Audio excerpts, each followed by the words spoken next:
Buenas tardes, ¿cómo estás, Gustavo? Un gusto estar aquí en tu programa nuevamente, News 105.3 FM. Bueno, hoy estuvimos una mañana bien movida, estuvimos una mañana bien fuerte, gracias al apoyo de la Coalición Anticorrupción, que también soy uno de sus integrantes, y también el apoyo del Foro Penal Venezolano, que estuvieron haciendo unas revisiones sobre unas denuncias que hemos introducido en la Fiscalía Cuarta contra la Corrupción desde el año 2018, denunciando una serie de hechos de corrupción en CBG Alcázar, con pruebas, con evidencias, con soporte de lo que está ocurriendo. Resulta que, bueno, todas estas denuncias han traído una serie de acoso, hostigamiento, discriminación, abuso de función administrativa, tanto de los denunciantes como también para la dirigencia sindical. Sí, porque lo particular es que se hicieron denuncias de corrupción, de hechos de corrupción, que ya vamos a entrar a trabajar un poquito con detalle, pero se hicieron con nombre y apellido, señores. ¿Y saben lo que pasó? Que a los implicados en los hechos de corrupción, simple y sencillamente las denuncias, a pesar de que se hicieron ante el CICPC, de que se cursaron ante todos los organismos jurisdiccionales, no han dado ningún tipo de resultado. Pero a quienes formularon la denuncia, los votaron de la empresa, los han perseguido, y a los dirigentes que están llevando este tema a la palestra pública, como Henry Arias, como mi amigo Javier Torres, que está aquí, a esos sí los han perseguido y los han acosado bastante. Vamos a hablar un poquito de los casos en concreto, de esos 4 o 5 casos que tenemos en esta primera denuncia. Son muchísimos más, pero estos están bien documentaditos. ¿Cuáles son, Javier? Bueno, tenemos por lo menos, uno de los primeros casos fue el caso del robo, de los hurtos de los juguetes en el almacén de suministro. Ese expediente está reposando en el CICPC. También está en la Fiscalía Cuarta contra la Corrupción. Han sido omitidos. Igualmente, el hurto de unos uniformes, implementos de seguridad, también unos transformadores que también fueron de la planta extrusora hurtados, conjuntamente con unos trabajadores de la empresa Protécnica. Ahí estaba implicado el ex esposo de la gerente de personal, que, bueno, lastimosamente eso trajo consecuencias para el que investigó, el señor José Sandoval. Sí, porque para el implicado nada. Sí, sí. Imagina, la esposa la promovieron a jefe. Ajá, voy para allá. José Sandoval fue hostigado, acosado, fue despedido de la empresa, le aplicaron móvil laboral, el jefe de división de asuntos laborales, Rigoberto Acosta en aquel entonces, porque denunció primeramente ante la presidencia de la empresa, que en aquel entonces la dirigía el constituyentista Ángel Marcano. Después pasó la denuncia al gerente de personal, Jesús estaba en aquel entonces, y después llevó la denuncia a la división de asuntos laborales y a su jefe superior, a un teniente coronel de la Guardia Nacional, Gilberto González. ¿Qué sucedió y qué aconteció? Que eso le trajo consecuencias graves, muy graves, porque al compañero le coartaron el derecho al salario, le coartaron el derecho a tener vacaciones, a tener todos sus beneficios, servicios clínicos, y su esposa estaba embarazada, estaba ya a punto de parir y no les importó, hermano. En un momento tan crítico lo acosaron y lo persiguieron. Claro, te nombré solamente 3 puntos principales. Ahora viene como se dice, el plato fuerte. ¿Cuál es el plato fuerte? Las gandolas de aluminio que salían en aquel entonces con viruta arriba. O sea, salían como gandolas llenas de escoria. Claro, arriba escoria y abajo tenían batea, cilindro y lingote. Esas denuncias reposan porque de manera verbal el compañero José Sandoval denunció ante la Fiscalía Cuarta contra la Corrupción. Cuando él fue despedido de la empresa, él tenía miedo al principio, pues él decía, cónchale, me van a atentar contra mí, contra la vida de mi familia, contra la vida de mis hijos, pero no importa, voy para adelante porque yo tengo la conciencia limpia, decía el compañero.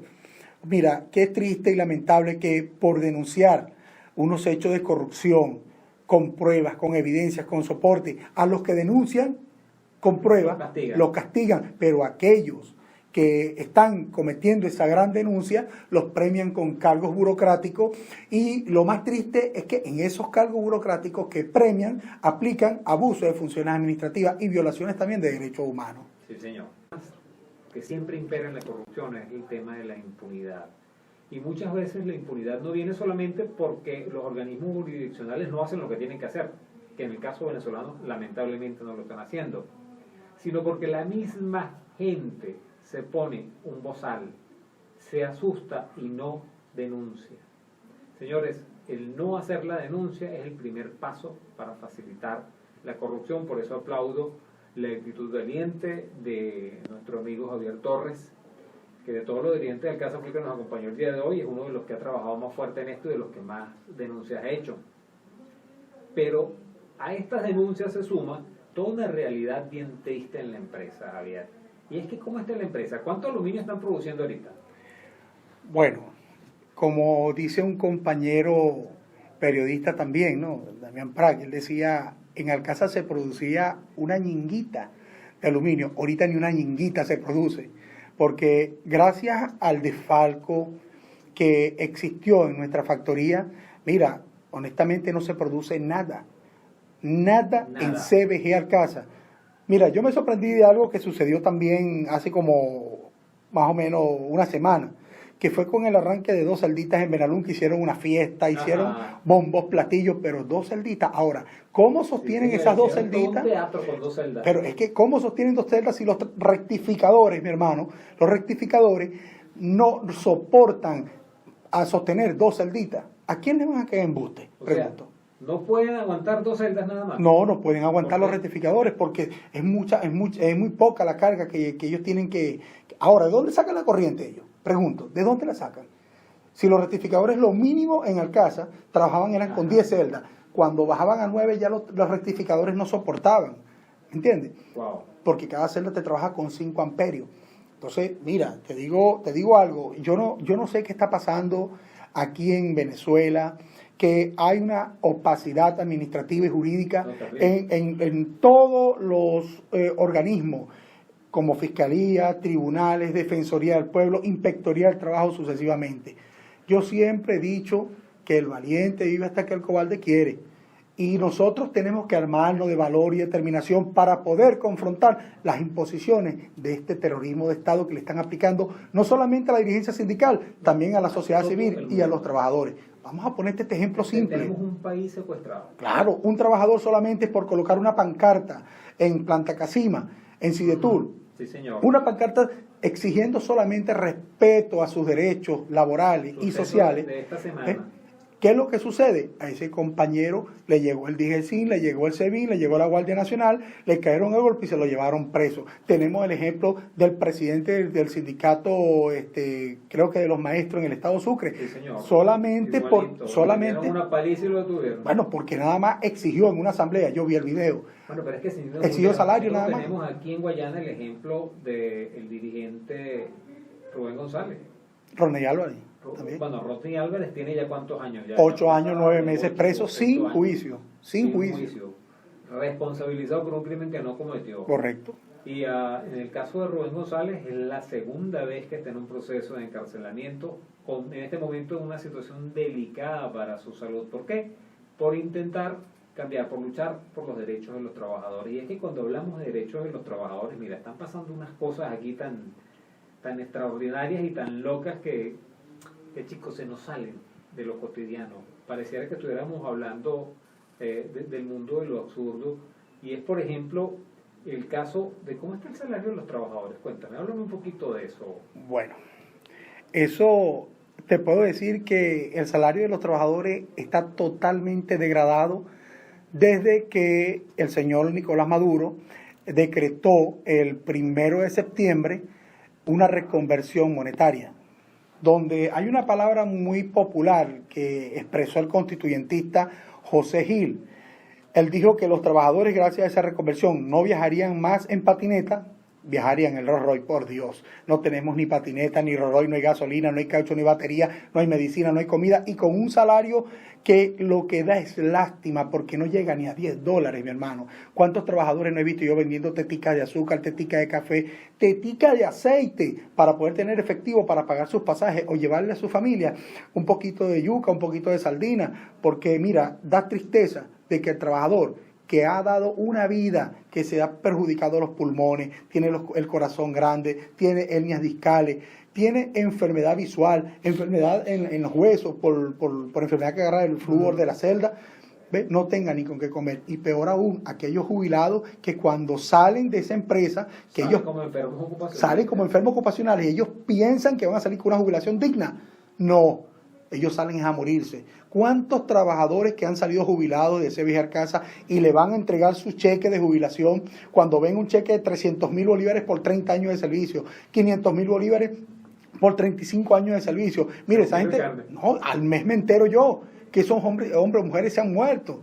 ¿Cuántos trabajadores buscando un auxilio clínico en la clínica Humana, en la clínica Carolina, en la clínica Manuel Pial o en X clínica y no le dan acceso y se mueren? Hay muchos casos. Preguntan por la vía de la mensajería de Twitter, pregunta José Andrés, ¿qué está pasando con el robo aquel de material estratégico escondido en escoria? Porque tengo entendido que por ahí lo que han votado es a los operadores de las grúas y de los equipos que mueven el material, pero no los jefes. ¿Qué nos dice de esto, Javier? Bueno, efectivamente ese fue el cuarto punto que tocamos empezando la entrevista, Gustavo. Ya eso está en la Fiscalía Cuarta contra la Corrupción, pero como anteriormente había expuesto, hay una pasividad jurídica y administrativa en la Fiscalía Cuarta contra la Corrupción.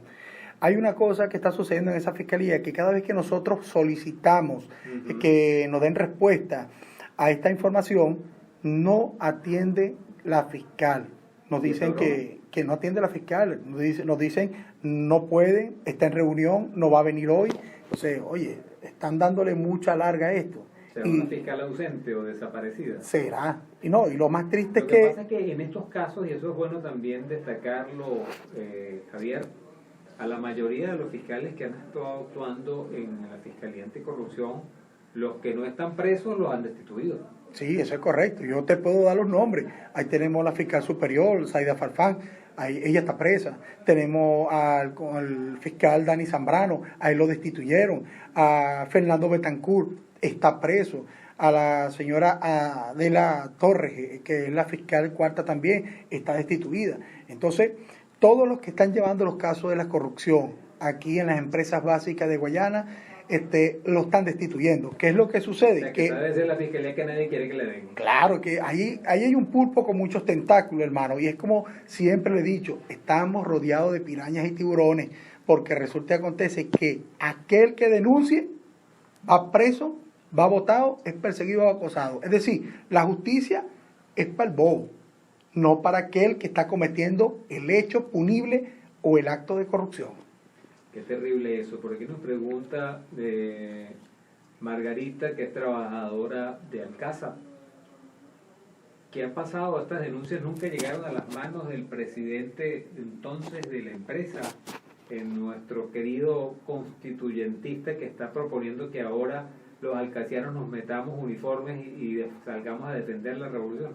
Mira, ve, esas denuncias, como también lo había explicado anteriormente, llegaron a manos del constituyentista Ángel Marcano, se le presentaron al gerente en aquel entonces de la Seguridad Patrimonial, Gilberto González, teniente coronel, al gerente de personal, Jesús Estaba, y también se le presentó al jefe de división de asuntos laborales en aquel entonces, Rigoberto Isnardi Acosta.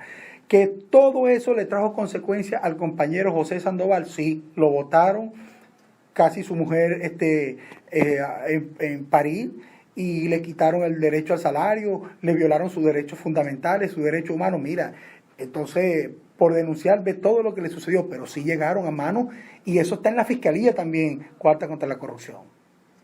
Dentro de este orden de ideas, pregunta también, y este es un trabajador de Sidor, nos dice, ¿están investigando algún caso de corrupción en Sidor? Estamos investigando algunos casos, pero señores, para que la coalición pueda actuar es necesario que ustedes nos consigan documentos probatorios. Fíjense, todos los casos que se visualizaron el día de hoy tienen informes, están denunciados en la Fiscalía, inclusive están abiertos expedientes en el 6CPC. Es importante que de cualquier caso que ustedes tengan conocimiento, por lo menos nos faciliten algún elemento probatorio que pueda darle validez, que pueda darle peso a esto. Porque si no, nos quedamos en hacer acusaciones al aire. Y aquí no se trata de hacer acusaciones ni de responsabilizar a nadie alegremente, sino de visibilizar, de demostrar hechos de corrupción. Eso es lo que se ha hecho en este caso en concreto. Ahí está el caso de los juguetes, está el caso de los transformadores Coria tapando material estratégico, está el caso de los transformadores de las grúas, la pérdida de los implementos de seguridad en almacén, la pérdida de material de seguridad en el almacén, la presencia de funcionarios policiales armados sin uniforme en la empresa, todo eso está en ese mismo informe, correcto. Señor Javier, ¿qué ha significado para ti como dirigente sindical esto? ¿No te ha traído problemas? Sí, bastante. Me ha traído acoso, hostigamiento. A mi casa me la robaron completamente. También tenemos una denuncia sobre esos hechos de acoso, hostigamiento en la misma Fiscalía Cuarta contra la Corrupción. Mira, date cuenta que hasta mi esposa un día la estuvieron acusando de cosas que nunca cometió, porque esto es un trabajo fuerte, hermano, y como yo siempre he dicho, la vida sindical no es fácil cuando uno en verdad se dedica al sindicalismo. Y no todo el mundo también tiene la experticia para ser dirigente sindical, porque tiene que estar preparado, tiene que tener una visión, tiene que tener una misión, tiene que tener un objetivo en defender los derechos de aquellos que están afiliados a ese sindicato y aquellos que te eligen por el voto popular. Y a veces eso no es fácil, señores. Eso es asumir una responsabilidad y un compromiso que, ojo, todos podemos asumir. ¿Qué es lo importante? No todo el mundo tiene que estar al frente. Hay mucha gente que puede estar atrás, que puede estar ayudando, que puede estar facilitando pruebas, que puede facilitar documentos, que de pronto no va a tener ni la responsabilidad ni el arresto para hacer una denuncia pública, pero que puede ayudar a conseguir los documentos. Todo eso es absolutamente importante y necesario, son las cosas que hacen la diferencia en estos casos de corrupción. Javier, se nos acaba el tiempo, cuéntanos qué estás haciendo en estos tiempos. Tengo entendido que por ahí has logrado comunicarte con personajes de un poco más de nivel para hacer visibles estas denuncias más allá de las fronteras venezolanas. ¿Eso es cierto? Sí, efectivamente. Nosotros estuvimos reunidos en estos días, no voy a decir día específico por motivo de seguridad, pero con los altos comisionados de las Naciones Unidas, que están adjuntos a Michelle Bachelet. Le entregamos una serie de evidencias de violaciones de derechos humanos, laborales, contractuales, que están ocurriendo en CBJ Casa, con pruebas, evidencias, fotos, videos y audio, donde hay abuso de función administrativa, hay abuso de poder y, sobre todo, abuso y violación a la libertad sindical como un derecho humano. Fuimos atendidos de una manera muy buena, fuimos atendidos de una manera sorprendente, porque también la compañera, que tampoco voy a decir nombre aquí por motivo de seguridad, de las Naciones Unidas, que quedó sorprendida cuando leyó y también cuando visibilizó algunos videos que se le mostraron sobre el acoso y el hostigamiento que sufren tanto los trabajadores como la dirigencia sindical. Ahorita hubo una pregunta que hicieron relacionada a los uniformes. Mira, ellos están cometiendo una gravísima violación a las normas, a la LOCIMA y a la Ley Orgánica del Trabajo, porque quienes autorizan la modificación de los uniformes, de implementos de seguridad, de ropa, todo es este comité, basado en el artículo 56, numeral 2 de la LOCIMA. El comité, como todos los comités en la empresa básica, ahorita pasa por dos, porque ellos hacen lo que quieren. Bueno, porque no tenemos Estado de Derecho. Y ellos se creen los que tienen todo, los papás de los helados, ellos creen que son los más grandes. Mire, compañero, yo le voy a decir algo a los trabajadores y agárrenlo como consejo. No tanto a los trabajadores, también a la sociedad civil. Denuncien, consigan pruebas, no tengan miedo. Acuérdense que nosotros dependemos de todo lo que ustedes denuncien. Hay personas que dicen, no, yo no voy a denunciar porque no hacen caso a las instituciones. Sí, pero necesitamos el sellito húmedo, necesitamos el papelito donde tú estás denunciando, porque ante los organismos internacionales, ¿cómo yo voy a demostrar que hay una violación sistemática de tu derecho? Pero yo he luchado contra eso en algún momento. Exactamente, necesitamos sistematizar, tener prueba, evidencia, para nosotros tener fuerza para en el momento de decirle a esa gente, ustedes robaron, ustedes destruyeron al ser humano, ustedes acabaron con un pueblo, porque un pueblo oprimido tiene derecho a rebelarse y a romper sus cadenas de opresión.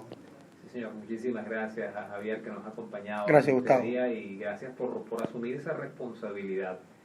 Nos han llegado muchos mensajes, solamente voy a compartir uno que tengo en la mensajería personal. Es un mensaje de nuestro amigo el filósofo, que nos escucha por streaming desde Caracas, y nos dice, quiero tomarme un momento y me gustaría que pudieras leer el mensaje, Gustavo, porque hechos como este, como la denuncia que ustedes están realizando públicamente, significa que todavía tenemos cosas valiosas en Venezuela, que todavía tenemos gente capaz de asumir riesgos por el beneficio colectivo.